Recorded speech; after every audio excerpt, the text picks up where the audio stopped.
చావో రేవో తేల్చుకోవాల్సిన టైంలో రాజస్థాన్ సత్తా చాటింది. గెలిస్తేనే ప్లే ఆఫ్స్, లేకుంటే లైట్ ఆఫ్స్ అనే సిచ్యువేషన్లో ఆర్ఆర్ జట్టు ఎరగదీసింది. టీం వర్క్తో నాకౌట్ దశకు చేరుకుంది.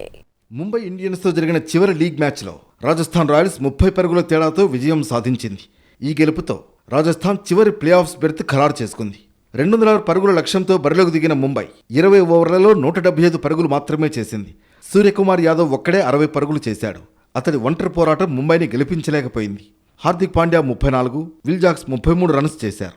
రాజస్థాన్ బౌలర్లలో జోఫ్రా ఆర్చర్ 3 వికెట్లు, యశ్రాజ్, నాంద్రే బర్గర్, బ్రిజేష్ శర్మ తలో 2 వికెట్లు పడగొట్టారు. అంతకుముందు బ్యాటింగ్ దిగిన రాజస్థాన్ రాయల్స్ 8 వికెట్ల నష్టానికి 205 పరుగులు చేసింది. Dhruv Jurel 38, Jofra Archer 32, సెనకా 29, Yashasvi Jaiswal 27 runs చేశారు. ఎంఐ బౌలర్లలో దీపక్ చాహర్, శార్దుల్ ఠాకూర్ చెరో 2 వికెట్లు పడగొట్టారు. విల్ జాక్స్, గజన్ఫర్, బాష్ తలో వికెట్ తీశారు.